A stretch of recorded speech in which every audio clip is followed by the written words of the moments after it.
Hey guys, Izabella Ritz, Amazon Made Simple подкаст. И сегодня мы с вами познакомимся с Norm Farrar. Если вдруг вы его еще не знаете, он потрясающий эксперт в Amazon Community. Он занимался разными пресс-релизами, e-commerce уже более 20 лет. И Norm Farrar расскажет вам сегодня, как делать ваши ланчи на Amazon с помощью SEO-контента. И как вы помните, каждый подкаст мы выпускаем с субтитрами на русском языке. Поехали!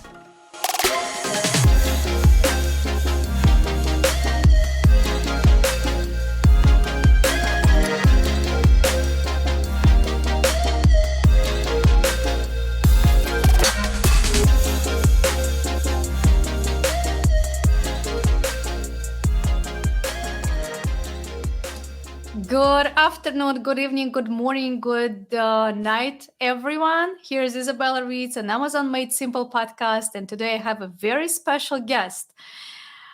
He's a beard guy, and as you can tell, he's showing up at all events, all Amazon events. He's speaking, he's talking, he's moving Amazon business. He's a lot of figure sellers on Amazon. And Norm Farrar, welcome to our show for Russian-speaking community. This podcast is going to be translated so people will be able to understand us and everything we're talking about. Well, thank you for having me. It's a pleasure. Yeah, of course. First of all, I understand lunch with Norm is very nice. However, a lot of Amazon sellers, they care more about launching stuff before they're actually getting into lunch. So let's talk about it. I know you're a very great expert about launching the products. I remember how you've been talking about this beard brush for 3 cents and how you can sell it on Amazon. Yes, it's always with you. I already noticed. However, what would be your top, 5 tips about launching business on Amazon? And if you want to tell us why you're doing Amazon, we will be happy to listen. So launch instead of lunch. Here we go. One of the very first things that it's so important, and I think people just kind of skip through it, and that's your competitive analysis. So you really do have to dig in and find out who your competitors are on and off of Amazon. And then once you figure that out, then get into your keyword research. I'm using multiple tools. I'm not using one set of tools. Let's see if we're matching. What tools do you use? Okay, I use Helium 10, and I also use Brandon Young's Data Dive. Okay. So that is perfect. Now, there are other tools on the market that show me off Amazon. So I want to go out, and I think it's a keywordtools.io. I think that's the one. But that shows me all my Google results.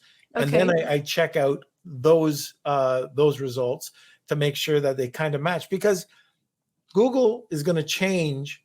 They're not exactly the same, and they might have different keywords that you could utilize and even weave in. The other thing that I do when I'm doing that keyword research is I'll go into Facebook groups or other groups on the internet, and I'll pick up. I learned this from a guy named Stephen Black.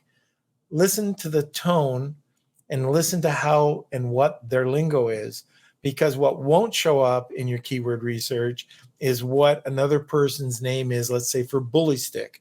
Bully stick, another keyword is pizzle. I wouldn't know that unless I went into a group. It would be hard to find. It could be a surfing group, and that surfing group is talking about, I'm too old to surf. I think Greenpeace would come out if I ever surfed. But anyways, there's all sorts of keywords there. Or he uses scuba diving. There's different niches, and you just wouldn't know looking for them. And they're small enough keywords or long tail keywords that would give you so many extra sales. So just kind of combining all of that. The very next tip. So you're going to look into the ranking juice based on mostly low search volume, or mostly of the high volumes? No. So there's difference in keywords. There's a browsing keyword and there's a buying keyword. Browsing keywords, like let's stick with pets. I might be looking, or I might be seeing pet treats or pet chews. Well, that pet owner, first of all, you don't know if it's a dog pet owner or a cat pet owner or a hamster pet owner, if they're just going into pet treats. That's browsing, and they'll be high volume and you'll waste your budget. Then you could go down to dog treats. Well, they know that they have a dog treat, but it's still, they don't know what they want to buy.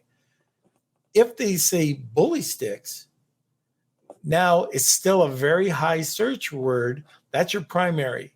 So that, or pizzle, okay, but bully sticks is a buying keyword. I dig down deeper from that. So I'll go into Helium 10. I'll take 10 to 20 competitors, a very similar product. If it's not the similar product, it's kind of close, but it's 12-inch instead of 6-inch. So my trick is I'll get the huge set of keywords. I'll go to their advanced filter and I'll start looking. Well, first I'll go down the list. And if I see the next one down is grass-fed bully sticks, I put grass-fed bully sticks in the advanced filter, separated by a comma, grass-fed, comma, bully sticks. And then I'll hit the apply, and then a whole list of keywords come down for grass-fed. That is what I call a keyword silo. So grass-fed bully stick is technically a long tail keyword, but it's my primary long tail keyword. Everything underneath that is a long tail. And that's what I use. So I'll do that with grass-fed, odorless, bully sticks, and maybe one more. It might be, 6-inch bully stick. Okay. And then I have 3 keyword silos. And those are the keywords that I'm going to be trying to rank for. And I am not going after those primary long tails. I'm going after the long tails of each one of those.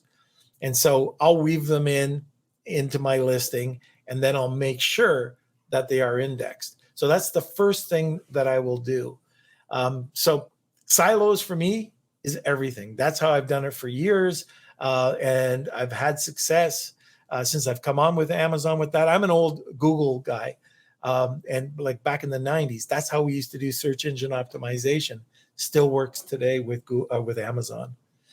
And it's very important too that like Helium 10, for example, that's my tool of choice.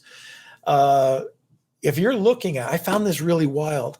If you're looking over at Walmart, you can't use the same keywords. You have to search Walmart specifically because they come up with a whole different set of keywords. You're wasting your time if you're just going to plug and play those keywords. That's true. Yeah. And generally speaking, when you do the keyword research, it's still different in between Google, Amazon, and Walmart. And people's behavior is different, buyers' behavior is different. And generally speaking, yes, those search engines, they're similar, but they're different because, like, as you know, being a Google guy as well as a Beard guy for years, Google is indexing your keywords when they're literally like you're ranking Norm Farrar, Amazon guy, where Amazon and Google will index this specific keyword as long as you're ranking this specific keyword, where Amazon is the moment Amazon index this keyword, it will be all keywords that are inside include of fruits like Norm and Farrar and Amazon guy and Beard guy, and all of them mixed all together. So Amazon is going to index a little bit different. Do you agree or disagree? 100%. Yeah, so it's a big difference, guys, when you're listening. So keep in mind, you cannot apply this same strategy for Amazon as you're applying for Google and vice versa. And, you can also, like when you're doing your keywords, those keywords that you're looking for in those groups, you could look at those separately. Or, again, keeping with the Helium 10 tools, the reviews. The reviews, which will take down all your competitors' reviews. And then you can figure out, on the positive reviews, what are people talking about, or on the negative. And you can spin that not only into your listing, but also find keywords because if people are looking for it, might as well weave it in and, use those reviews and what's good, bad, or ugly, and use it to your advantage and spin it. If there's something ugly, let people know that, this is not, you've got an advanced titanium, whatever, rather than some cheap steel. Yeah, that's right. We actually used the same approach, similar approach to one of the products that was not dishwasher safe. And people were complaining with other products, with the competitor products, that it's not dishwasher safe and it's not working, blah, blah. And we said, this product made for your hands and not for your dishwasher. So we just turn negative to positive, and it became our positive side. So it's like, handmade or whatever. So you have to be gentle with your product. Okay, so what is the next tip? Okay, next step, it's a bit more complicated, and it combines a whole bunch of things. And this is called, it's just perception. Okay, you just mentioned the beard comb, right? But there's so many examples of where do you want to come out when you're launching your product. And if you go to any search term, you type in anything, it could be bully sticks, it could be anything that you're looking for, you're going to notice 3 levels of suppliers of perceived value. I did this with Dead Sea Mud. I just put in Dead Sea Mud. And what happened was I saw on the search results one group of Dead Sea Mud that came out. I'm not kidding, like an 8-ounce jar at $6.75 up to $14. Nobody's making money there. That's cheap. It is Dead Sea Mud. It comes from the same spot. It's $16 to $14. Nobody's making money. And one was a 16-ounce jar, by the way. So it ranged from 8 ounce to 16. The next tier, so the next real grouping, came up at around the $24 mark and went to about $44. Same 8-ounce to 16-ounce jar came out of the same Dead Sea. The next one was the killer. It was $79 to $90. If you check it right now, you'll see that there's one at 3.5 ounces. It's $90. It's probably cure cancer. Yeah, that's probably what they claim. And then, it stretches. So the cheaper one there is actually, I think, an 8-ounce, but that 3.5 is the most expensive one on the page. Now, where do you want to come out there? And what are the differences? So the differences are the ones at the bottom don't understand the market and they want to trade dollars. It's called product cannibalization. You have to move tons of product, tons of volume to get anything. And those ones typically fail. Those are people that don't know usually how to market. The second group, okay, you'll see that there's better images, better listing, better everything, and they'll make some money. They might feel that there's more traffic, that they get more sales because there's more traffic. But what they don't realize a lot of the time is you can have less traffic, more profit, and you'll come out ahead. And you have to weigh that out. You have to go and you have to do the research to find that out. But I always like going out at the top. And I'll give you just a quick example because this sums everything up. A knife. Okay, we went out, we got this Damascus knife. It cost $16. And it came out in a clamshell. Okay, a clamshell is just a cheap, crappy plastic with cardboard backing. It came out at $49. When I saw it, I just went, oh man, we could change this. Just put it into a nicer package and put it into what's almost like an iPhone case. So it had 2 cases. When it opened up, it revealed the product. It looked beautiful. We started selling it at $69. It went up to $79. Well, it ended up at $124. Same as the $49. Then we brought it down. It goes between around $99 to $124. Then we said, well, what happens if we just get the same knife, but it's a different model? It's a hammered Damascus steel rather than a layered. And we put it into a wood container. Well, the wood container cost us $3 more, but we found that we could go into the marketplace at $224. Same $16. It's just the packaging, the perception, the images, everything about it are completely night and day. If you want to come out at $49, then that's fine. But we are making almost $100 difference, like $80 per knife different, just because we changed the first packaging by $1.75. That's perception. I'm happy to hear all that, because when we are preaching how you're supposed to customize and develop your product, we're always trying to make sure that people can add value in a production that will not cost them years of recovery. And it will add value to their customers as long as they will be able to make profit. Because like the opposite example was on our side when one of our customers, he created a product with a better quality, better thickness of this product, reusable, and etc., etc. And it came out with, like, I believe twice over market price. And he wasn't able to sell it at the market price that he wanted to, because market was not ready for this product, right, for this price.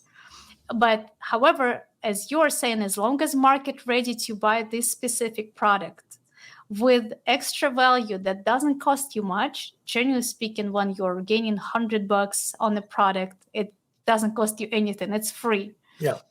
And you're able to add more value, and you're able to earn more money, and you even probably don't have to order thousands of products from your supplier, because you don't have to sell much to make more money. That's right. Yeah. Yeah. The other thing too is here's a trick on launch. So if you decide that you're going to go out at that high tier, let's use the Dead Sea mud, and you think you could bring out a product in around that 79 to 90-ish range. Well, have the packaging, and I'll get into this in a second, but it's got to look, the perceived value's got to be there in the listing, and the quality of the product can't be crappy, because all you'll do is somebody's going to pay $70 and they're going to give you a 1-star review. It's got to have high quality. If you don't have that, or you're doing yourself a disservice if you have a crappy listing and a high quality product.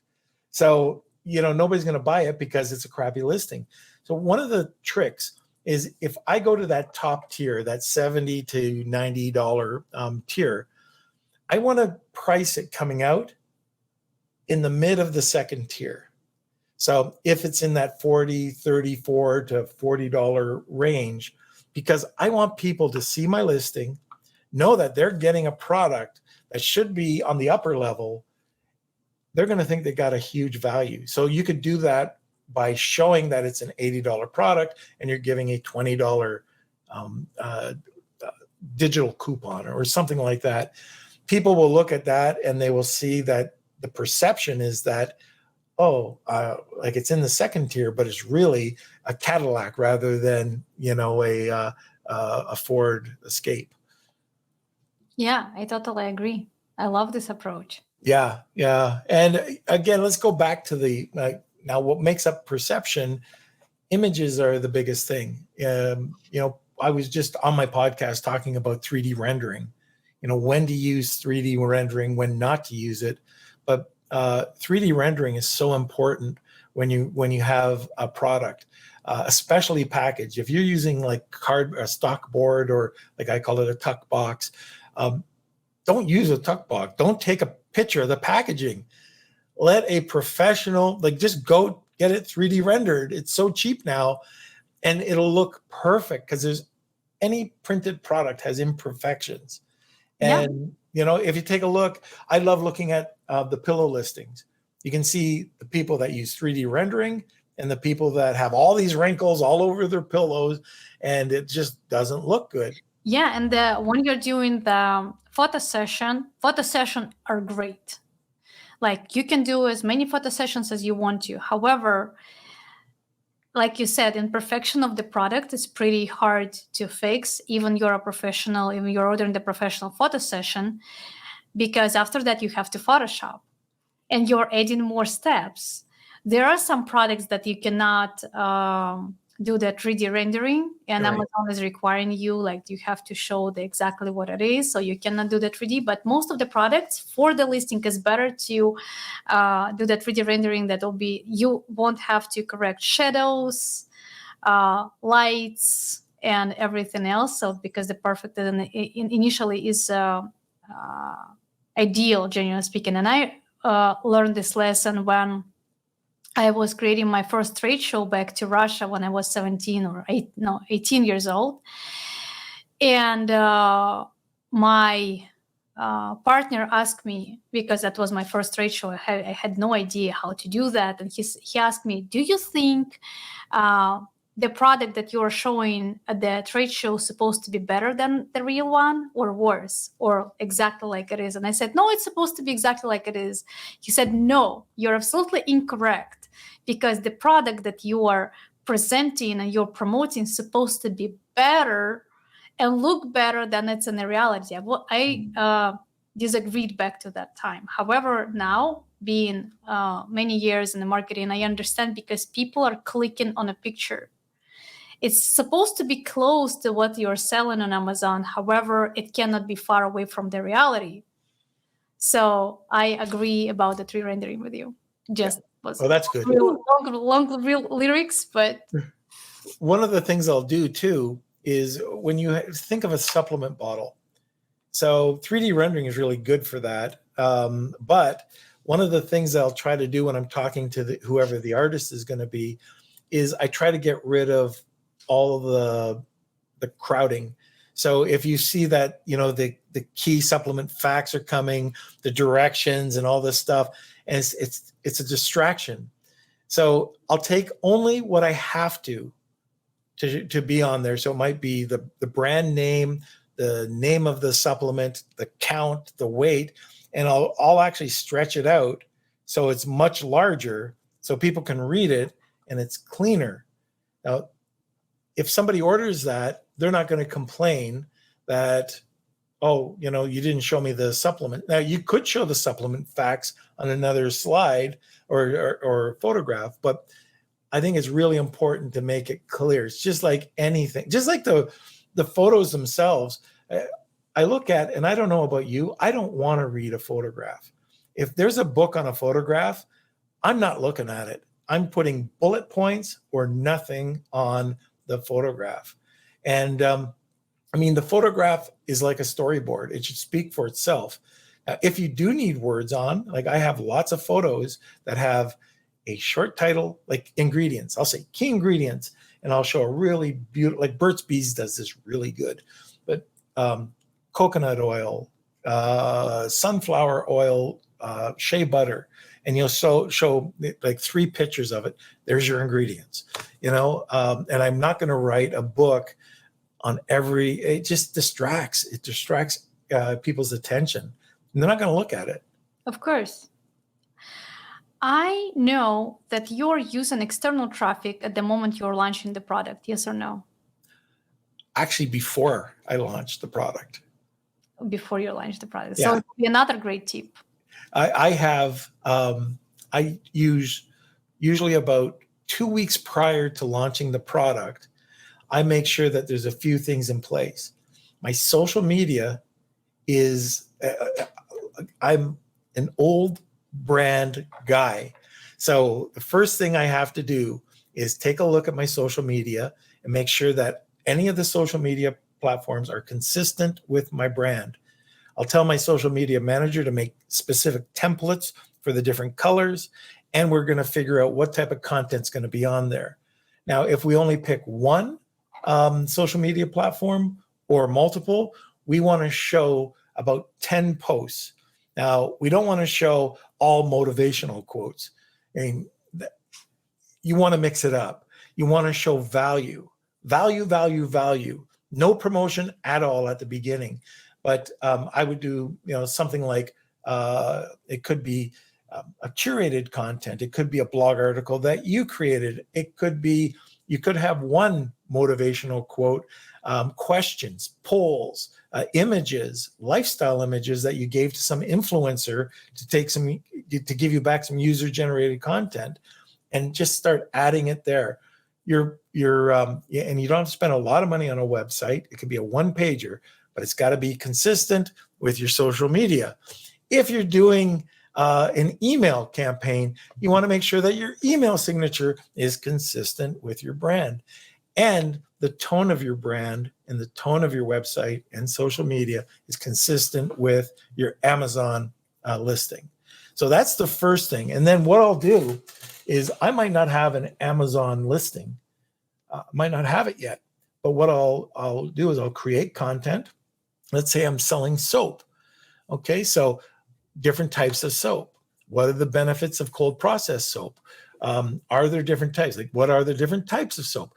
What are the different ingredients I'm using? The aromatherapy, like of lavender or sandalwood. So I'll start to build up the content. And then that way, not only it serves a double purpose, I could take it, I can use snippets of that on Twitter. I can use just repurposing that over on my Facebook site or whatever site, but it gives me content to repurpose. And then now that I have content, Google's going to be picking it up. I want Google to pick it up. And then how do you know that Google will actually pick it up? What if Google will not index it at all? Well, it's easy enough to check. So you can go in and you can just do a search operator like title. So in title, and you can see if they picked it up or not. So and what do you do, like if they did not pick it up and it's not happening, what actions are you doing? Well, one of the ways that we used to do it is just go to a place like Pingdom and just make sure that it gets indexed. So that tells the spider to come back and pick it up. And one thing I want to make really clear, Google's made some huge changes over the years. And one of the things that you don't want to do is sell or just be keyword driven. Google is all about relevancy now. And when you put together an article, we could talk for an hour on this, but formatting high quality content is what Google is looking for. Okay. So, it's no longer just writing 250 words and making sure that you have an H1 tag followed by your subheaders with H2 tag. It's making sure that you have your summary. It's the links, like very few, if any, type of anchor links. Just most of ours have none, except at the end when we're referencing anything that we're using or the author. But we'll have a table of contents. Table of contents, the way that that's structured and the way that the headers are structured on there, so we can use those snippets to rank. So if we have a question, well, what we're talking, I call it the Google answer box, but the box that comes up that says people who requested this also. Yes. Okay. So how do you get in there? What's the right format? So there's keys to getting in there. And if you take a look, like let's say you type in best lavender soap or aromatherapy, lavender aroma, and benefits of a lavender aroma, you'll see the questions that come down. Click on them and see, do they want a bullet point, a paragraph, or a sentence? Make sure you're answering in that type of format. And then there's so many easy ways to just figure out the questions to ask in that table in that table. Now you can there's a lot of easy ways to figure out, so you don't have writer's block or your content writers don't. You can use Jasper or Jasper or Phrase is excellent. That's that's my go-to is Phrase or Word.ai. Anyways, those are some that help out. Keep in mind, don't let any of them write the content for you. There's a huge difference in the way a human will write and AI. It's not perfected. And I'm hearing a lot of gurus saying, oh, I just use Jasper 5 minutes a day. No, it's not going to give you the same results. It's not. Yeah. And we also checked Jasper. And in the beginning, I was super excited. I'm like, damn, now we can save on the copywriter. It's like thousands and thousands of dollars a month.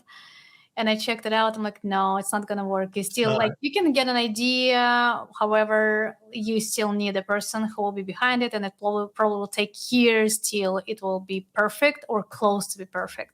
I don't know if you heard about couple days ago, DALL-E came out. Finally, it's another AI that is creating the pictures based on your task. So, for example, you want to see whale in a crown, and you type there whale in a crown, and the AI is creating for you whale in a crown. What is that called? DALL-E, DALL, and I think E or .E. I think DALL-E, yeah. So you will Google it and you'll see DALL-E. The idea is so great. They still far from perfect. They just launched. It's a beta version. It's still free. I was playing with this like half of my night 2 days ago, the moment they came out, because I was on a waiting list, and it's kind of cute. I was trying to put some requests like German Shepherd and Mini Aussie mix, and it's actually creating for you based on the like searches that they're doing and like all over the internet. It's a pretty cool thing. It's cool. Yeah, but anyway, all these AIs, they are so imperfect yet. So you always need the person behind it. What I like about that is that when we use phrase, it's like answer the public.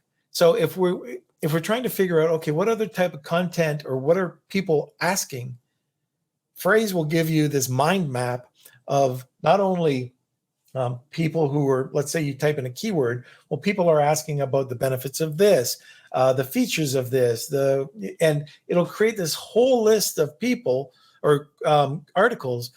But the key is that it's the #1 ranked article. And when you click on it, you get to see it. And then you can take that information and it will tell you what you need to create the article to be as good or better. Yeah, that makes sense. And I heard that you, Norm, also have something as an external traffic that is doing something very tricky magic that is sending to universe and everybody that know about the products and the businesses and everything else. Do you want to share with us or not? Sure. So I've always believed in old school marketing. So if that's emails or whatever it is, one of the things that has worked for us, I've talked about it for years, is working with press releases and just doing it right and getting the word out there. Authority equals trust equals sales. And whether it's a pre-launch or if it's ongoing, if you can be that person that people trust, and how do they do it? Well, if they see that you're on Fox or NBC or USA Today, they're going to give you some credibility. Now, the other thing is, depending on, like, not all press releases are created equal. Some are very inexpensive, some are free. And the difference is the type of link that you're going to get. And that could be like a small town USA link compared to MarketWatch or Reuters. Those would be such a much higher value than somebody like, small town Indiana, USA, NBC, small town Indiana, USA. It means really nothing.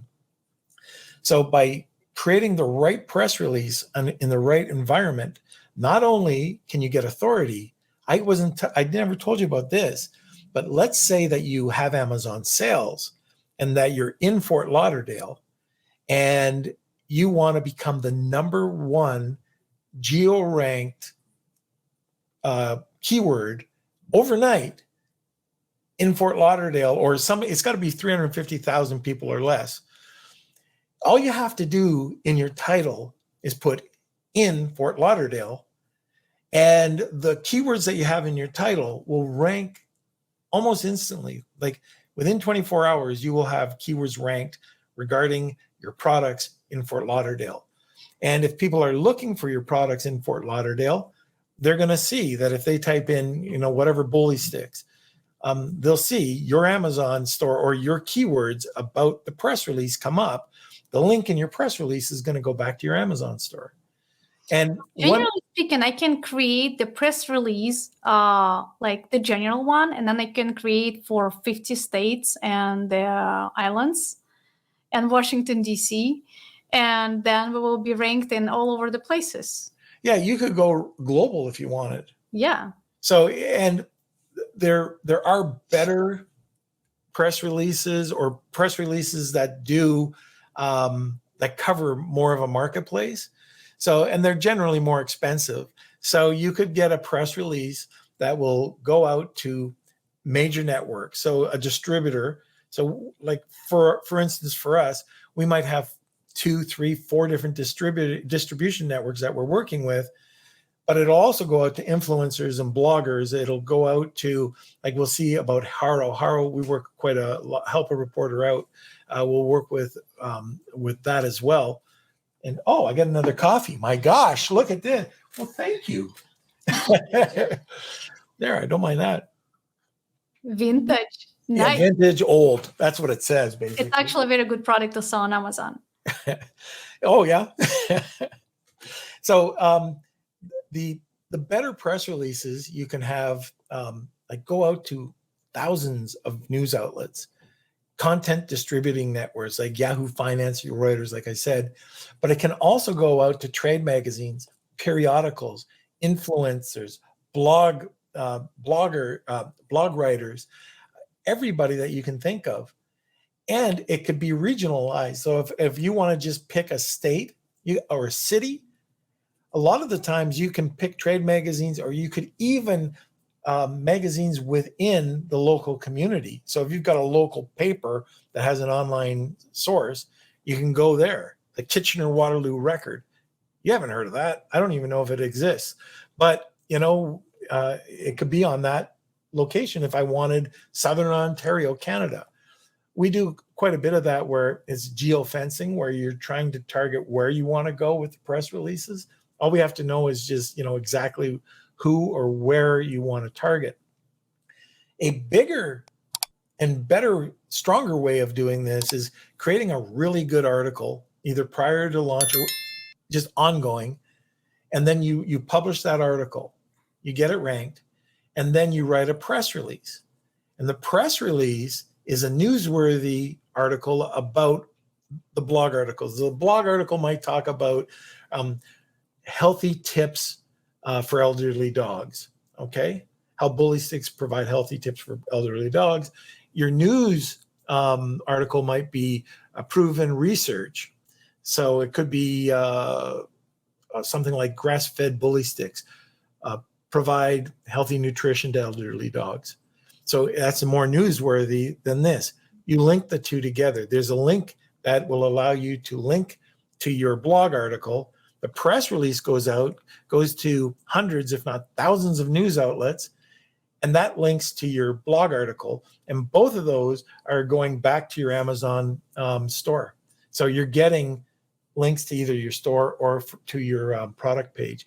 Very strong. Do you think the best way to go about it is to create this massive links that will drive the traffic towards Amazon listing or towards like Shopify store, for example, or internet store, and then they will drive to Amazon listing? And I'm asking this because let's say something changed or Amazon shut down your listing and everything you've done before and prior is not working for you anymore. So do you recommend to or it depends on the approach we're going to use? Well, you can always change your linking on your content. So that wouldn't matter. So if you change your linking, you went back. It's always good, by the way, to maybe once a year, twice a year, change or add a paragraph at the bottom of your blog article. So Google will come back and re-rank it.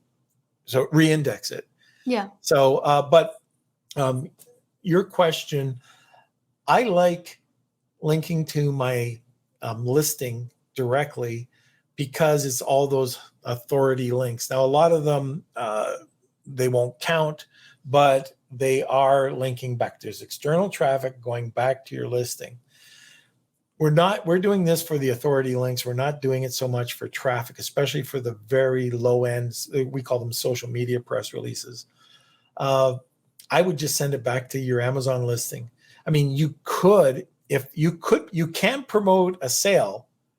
It just has to be done the right way. And you can send that over to a landing page, and then the landing page over to the Amazon listing, just so you don't get the tire kickers. And there's a lot of traffic that doesn't convert.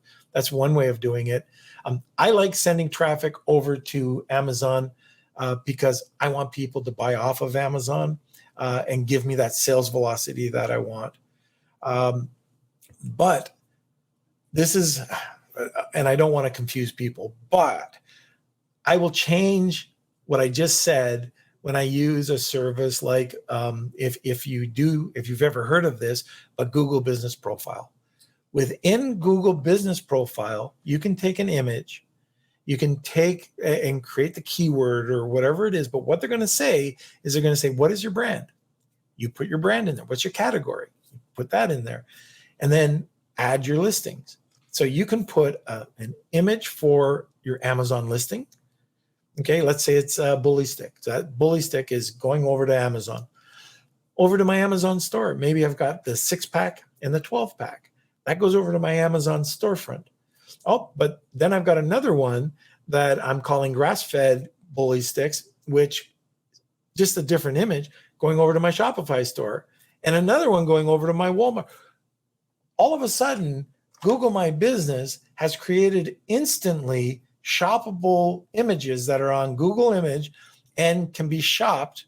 And if you've set up your Google Business Profile properly, you'll be ranked. It's a fantastic tool. But just to get your images out there and your content out there, that's the place to publish it. And it will automatically go to one link.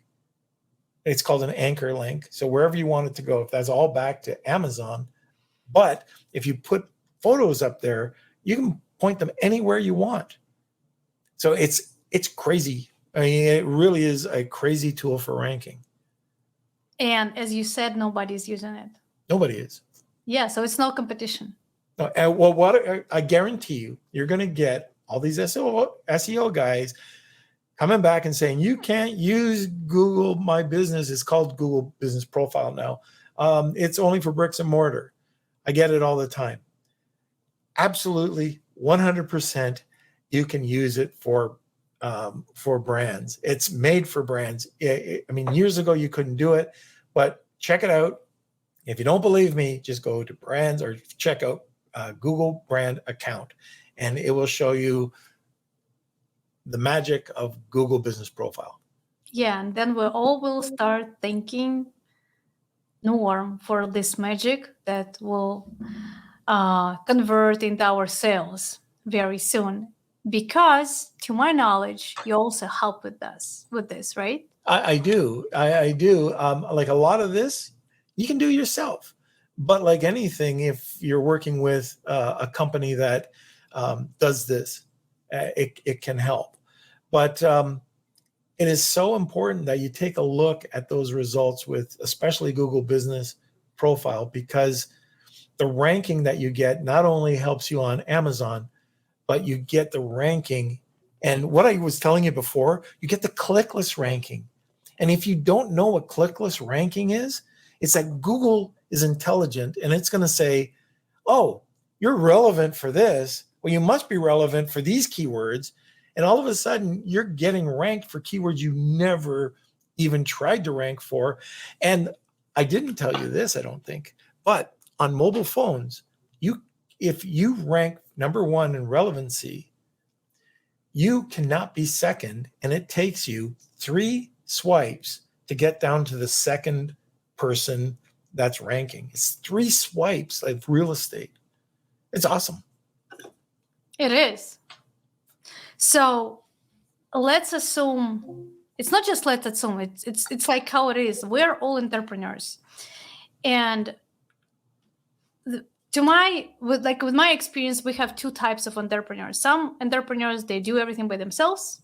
Yeah. And others, they're delegating stuff to companies and to people. Like, I understand, like, me as a business owner, I have to work on ranking my agency and to provide as much value as possible to the community and create the leads, which is mean my team supposed to work with our leads and do everything.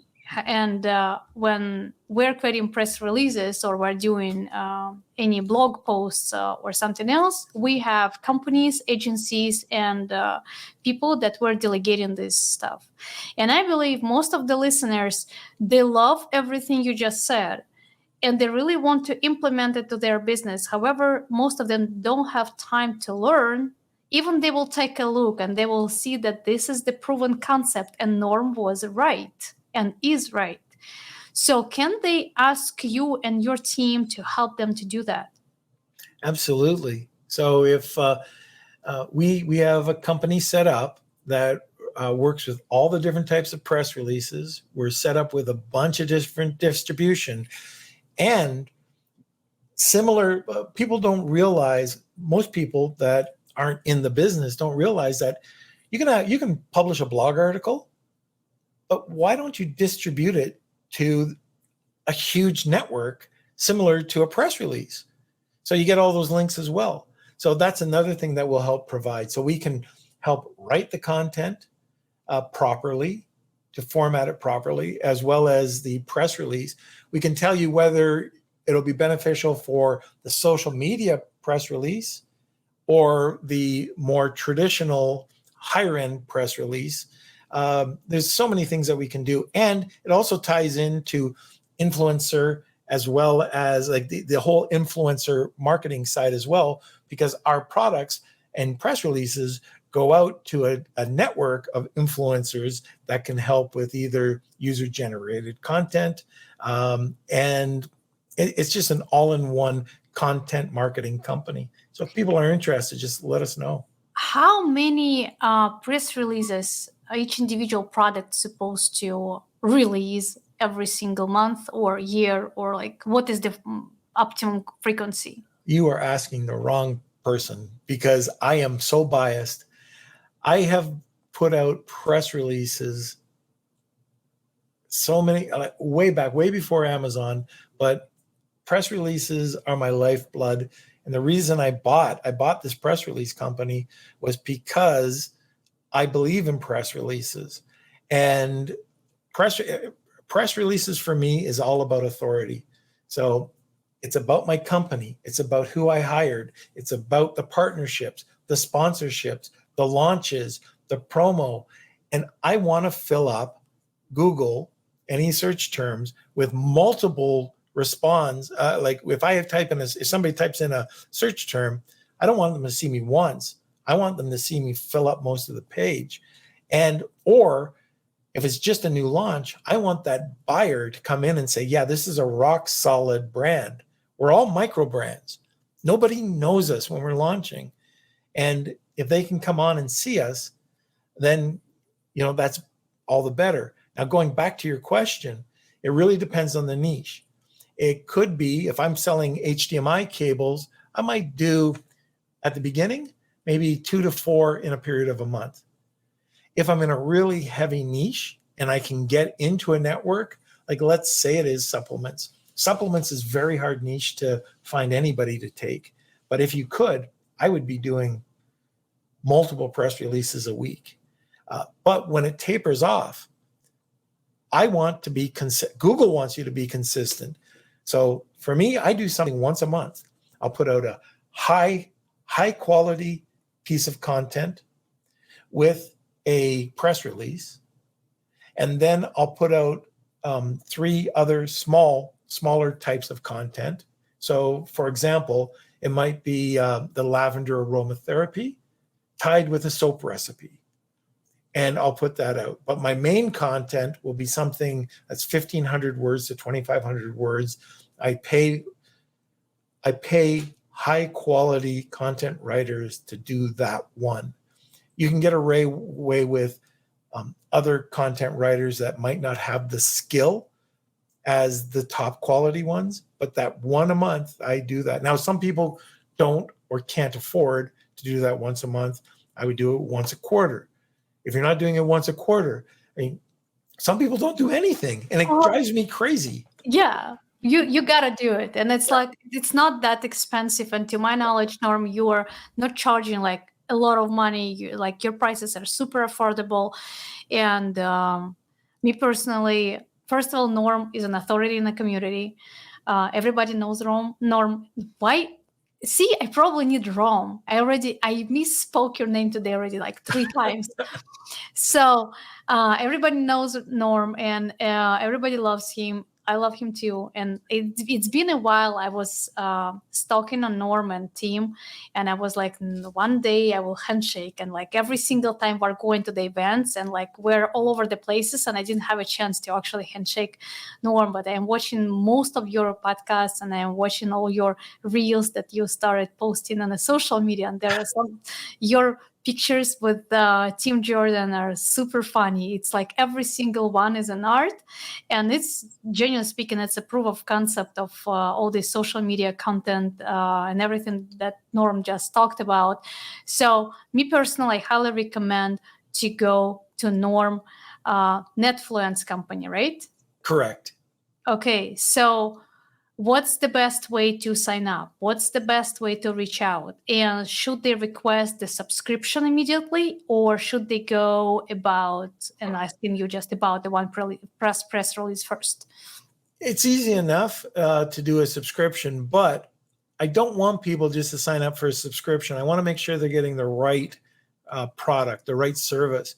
So I would probably, you could reach out to me, probably the best, I'm going to give you a different address, but norm@amz.club. That is my go-to. I've had that email forever, and everything comes over to me. I answer everything. But probably what will end up happening is I'll get you a contact with Shane Oglow, who is the president of Netfluence, and he will walk every single person through the process, because we want to make sure that you're not wasting money, that it's done properly. Well, you have to be ready. Russians, they are very, very aggressive and active. So the moment they hear that it's possible, they will start knocking your door. So you probably will have to hire another person to walk everybody over through the process. I'll clone Shane. Yeah, that's like that you should. Like the other day, my husband said, I was sleeping pretty bad tonight. I'm like, why? He said, I saw the dream that you cloned yourself and you left me. And I'm like, okay, so this is one of my dreams. I actually want to clone myself. I don't want to leave you. However, yeah, clones are probably our future, and one day we will come up with this, and we will be able to do as much stuff as possible because we have someone who can substitute us for 100%. Well, that'd be nice. Yeah, that would be nice. Norm, thank you so much for joining me today. And people don't know, but we've been talking almost 2 hours. However, the podcast was at 50-something minutes, and I hope it was very useful for everybody. It's been useful for me. I learned a lot. Norm, thank you so much. And we're going to send you emails and ask you to introduce us to your president of the company, Shane, right? Right. Very good. Okay. And Shane speaks Russian. Yeah, and he speaks Russian, guys, so it will be much easier for everyone. Yeah, thank you, Norm. Talk to you soon. All right. Thank you.